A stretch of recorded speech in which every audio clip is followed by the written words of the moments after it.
So today I'm going to be ranking all of the albums by alternative rock musician Beck. He started in the late '80s as a hobo living in LA who would sneak up onto stage and play whatever random song he wrote, and he made a ton of random avant-garde demo tapes all the way up to his debut studio album, 1993's Golden Feelings. And since then, he has released 14 studio albums from 1993 all the way up to 2019. And my personal, my personal opinion, I think what makes Beck so special and one of my favorite musicians is that he there isn't a single album that sounds the same as the previous one. He constantly changes his sound with every single album. And personally, I think that makes him very special and unique. And while technically he is alternative rock, he's done synth pop, he's done rap, he's done folk rock, like indie rock, like punk rock, anti folk, all of that stuff. Psychedelic rock, funk rock, R&B, and I'm going to rank all 14 of his albums. And starting at number 14, I have Colors from 2017. And personally, this is the only album I think is bad. It's sort of his take on like a modern 2010s pop record, and I personally just don't like it at all. I just think it's really uninspired, really boring. Like tracks like No Distraction, Up All Night, Square One, and Fix Me. I don't even remember how they go. Seventh Heaven and Wow are probably the worst songs on here. And the only songs I really think are honestly worth listening to are like Colors and Dreams. Those two songs are actually pretty good, and see Beck actually like doing a more modern pop record well. But overall, this album just sounds super dated and just uninspired, and I really don't understand why anyone would like this record, in all honesty. And at number 13, I have Golden Feelings, his debut studio album. And personally, this isn't a bad record, but it's just kind of random and weird for the sake of being random and weird. You can tell this was kind of heavily improv and just sort of just him doing whatever without a care in the world. And it's very similar to The Pod by Ween. And if you know anything about how that sounds, you probably already know how this sounds. This is still a good record. I think it's not boring. That's the thing. None of the songs in here are really all that good, but none of the songs are really all that bad because they're just so weird and random that you just can't help but be so captivated by like a lot of the songs in here. The best tracks are probably Getting Home, Will I Be Ignored by the Lord, Totally Confused, Trouble All My Days, Schmoozer, No Money, No Honey, and probably like the opener, which I'm not going to say the F word. There are a couple of tracks on here, like Special People and Magic Station Wagon. They're so weird and random that I just can't get into them. And Heartland Feeling, like the 7 minute long song in here, I also couldn't care about like at all. And overall, I'm never really gonna listen to this one like on my own because it's just so random and strange. And speaking of random and strange, number 12, I have his second studio album, Stereopathic Soul Mania. And everything I said about Golden Feelings applies to this one too, except this one's sort of it's slightly more focused and like normal. I mean, the best song on here is definitely Satan Give Me a Taco. That's a great song. Today has been an effed up day, Crystal Clear Beer. Those are also pretty good. Thunder Peel. And also, those are all pretty good songs. And also, what's the deal with Bonus Noise? That song is so weird and random and strange. And I don't like it at all. I don't know why it's 16 minutes long. It had no business being that long. And let's move on to number 11, which is Mellow Goal, his third studio album. And again, this is very weird, random, but definitely more focused than the previous one. Obviously, this is the one that has Loser on it, which was like a huge worldwide hit. I think it's fine. I don't really mind it at all. And Pay No Mind Snoozer is easily the best song on the album. And it kind of foreshadows One Foot in the Grave, despite actually being recorded before this one. Truck Driving Neighbor Downstairs, Yellow Sweat is pretty good. I like that one. Steal My Body Home, Beer Can, Black Hole, and I guess Effin' With My Head, Mountain Dew Rock are all pretty good songs. There are some like Mother Effer and Nightmare Hippie Girl, which I just can't get into because it's just really weird and random. And number 10, Midnight Vultures, probably the most controversial take. This is one of his most popular albums, and I don't like it at all. It's not avant garde. It's actually quite normal for Beck standards, but like I find some to be so weird and strange and random and odd that it's just I can't get into it. Like the opener, Sex Laws, and then Nicotine and Gravy and Mixed Business, the three singles, are actually really good and very catchy tracks. But starting with Get Real Paid and especially Hollywood Freaks, the album just kind of starts to go into this weird avant garde funk rap area that I can't get into it. Though Deborah is a very good song, the final track, and the secret track, Untitled, I kind of wish was longer because it's like weirdly engaging. And Milk and Honey is also a pretty good song, but overall, I never really revisit this one. I prefer his more serious records. Number nine, One Foot in the Grave. This is I included the deluxe edition as all of my favorite songs are from the deluxe edition, and this is basically like his first couple of albums done right. It's it's probably his longest record. It's 70 minutes. Well, the deluxe edition at least, and it's also probably his folkiest with tracks like He's a Mighty Good Leader, Mattress, Force Field, and there's so many. I'm sorry, there's so many songs. I have to remember which ones are electric and which ones aren't.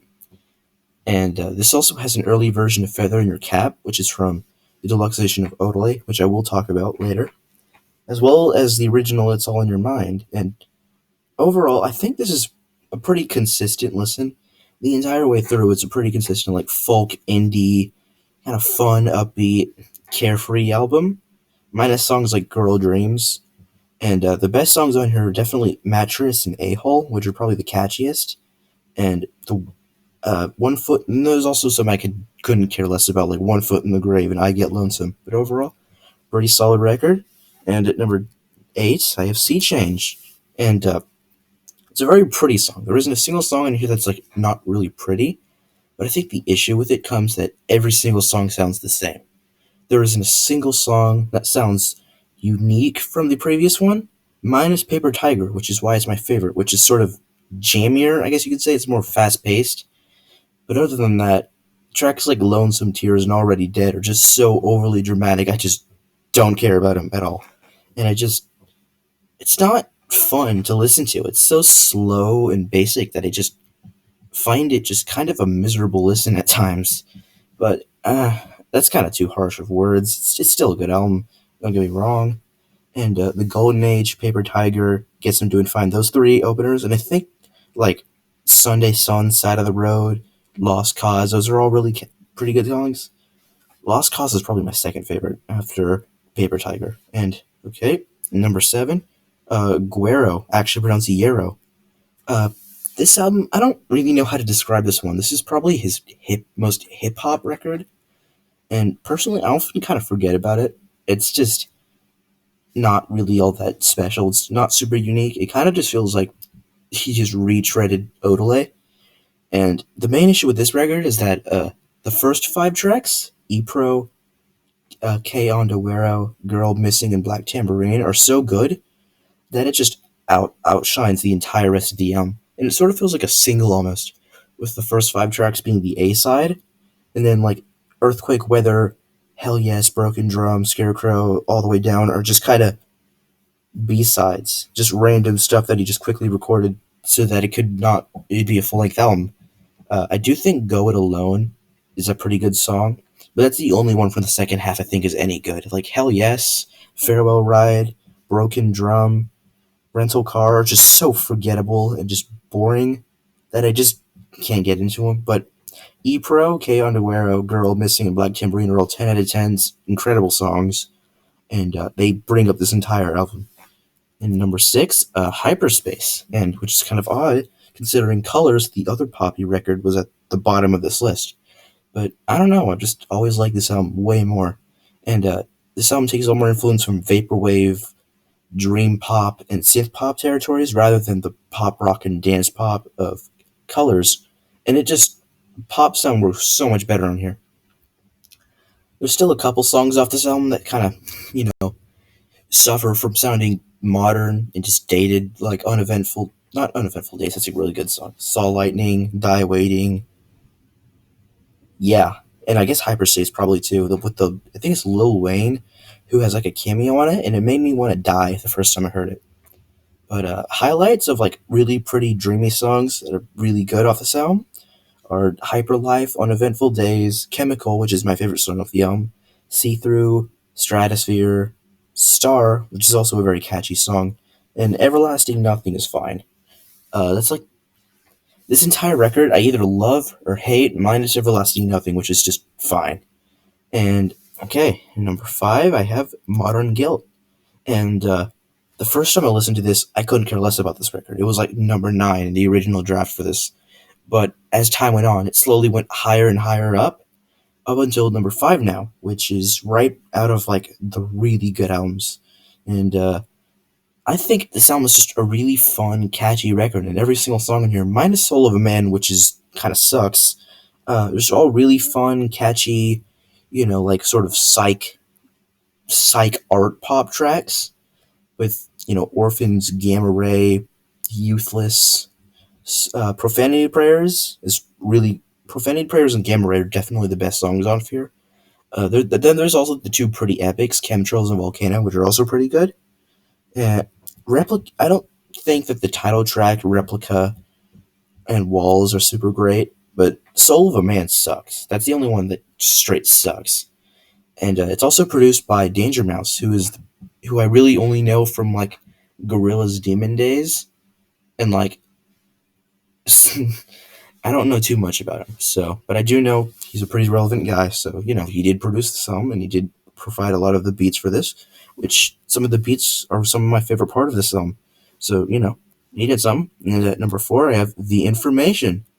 Probably his most underrated album. It's also one of his longest. It's over an hour, and this album was just really consistently good in my opinion. There isn't anything like, sure, the beginning of the song was still way better than like the bottom half, like Elevator Music, Think I'm in Love, Cell Phone's Dead, Strange Apparition, Soldier Jane, Nausea. Nausea is probably the last song of like the really good ones, and then you get to New Round, which sucks, and then Dark Star, all the way up to 1,000 beats per minute, picks it up. Motorcade, whatever. The Information, whatever. Movie Theme, that's pretty good. And the last song in this album, The Horrible Fanfare Landslide Exoskeleton, has no business being 10 minutes long. I kind of just wish it was Landslide because that's the only part of the song I actually care for. It's This sounds probably his straight rockiest in my opinion, with probably some of the catchiest like melodies in like any of his records. With Think I'm in Love, Cell Phone's Dead, Strange Apparition, and like Nausea, which Nausea especially is just really easy to sing along to in my opinion. And Movie Theme is probably like the predecessor to Hyperspace.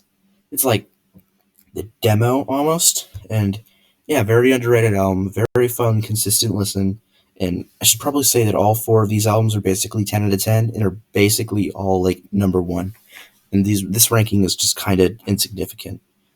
And anyway, number three, Odelay.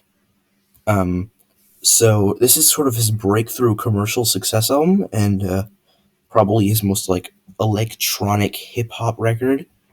And you've if you don't know who Beck is, you've probably heard a couple of like songs off here, mainly Devil's Haircut, The New Pollution, and Where It's At, which were all pretty big radio hits. And this album is probably his most consistent in quality, like all the way through. There isn't a single bad song of this entire album, except Derelict, which I do think goes a little long, but minus that song, this album was really fun, really carefree, and it's sort of like a lot of people consider this to be like a sellout moment because he like ditched the anti-folk and like punk sound for a more mainstream success 90s sound, which I don't agree with. This album I think is actually pretty in line with Mellow Gold, but like done right basically. And there's a lot of songs on here like Hot Wax and Sissy Neck, which almost kind of sound like they could have been on Mellow Gold if they were played with acoustic instruments. And very good album. Probably is one I would recommend if you're trying to get into Beck. It's probably the first one I'd recommend. Number two, Morning Phase.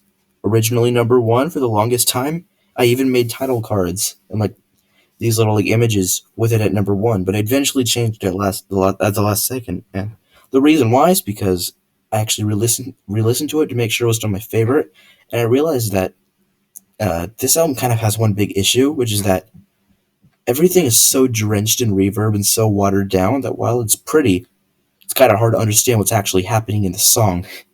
It's just so absurdly just mellow reverb.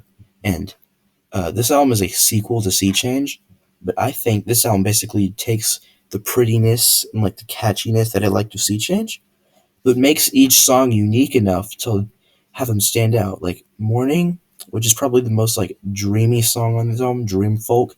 Hard as a Drum, which goes into more psychedelia and chamber folk. And then there's like Turn Away, which almost sounds like a Simon and Garfunkel track. Don't Let It Go, which has a really nice acoustic guitar like hook at the beginning. Wave, which is like an ambient orchestral piece. And I could keep talking. Waking Light is definitely the best song. And the only song in here I don't think is great is Unforgiven, which is just kind of fine. But, what are you going to do? You have to have at least one poor song. You can't make a perfect album. Or actually, can you? Because number one, I have his follow up to Odelay, Mutations, 1998. And this album is probably like the first album I ever remember listening to him, and I was like 3. And this album is incredible all the way through. It's just his most fun, catchy, almost welcoming album. It's like, it's not, there is Sing It Again and Dead Melodies, which are pretty sad, but minus those, the album is just such a welcoming, happy, approachable album. And I do think, how could you dislike this album? You have no reason to dislike this album. Tropicalia is such a good song. I just now realized this thing is still for morning phase. Ignore that.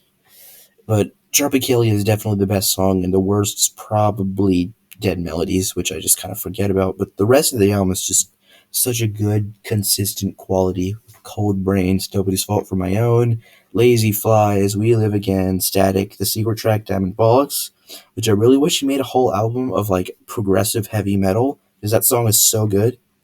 And Bottle of Blues and O'Mary are also pretty good, which I basically just kind of said the whole album, which just kind of goes to show good it is. And if you've listened to Beck and you want more after you've listened to everything, uh, there's a couple things I consider worth checking out, such as Stray Blues, which is a compilation of B-sides from like throughout the 90s, which was released in I think 2000, which is pretty interesting to listen if you want some more like early Beck. There's Guerrolito, which is a remix album of Guero songs. Guero songs, I don't care. Which is it's not super good in my opinion, but I do think it's still an interesting listen. Then there's the deluxe edition of Odelay, which I never realized there were so many B-sides and outtakes from the Odelay sessions, but yeah, it's a very fun listen, and I think there's a lot of songs such as Inferno, which really should have been on the main album, and then the Paisley Park sessions, which was basically Beck becoming Prince for like an EP, and it's also a pretty fun, interesting listen, and it's super funky.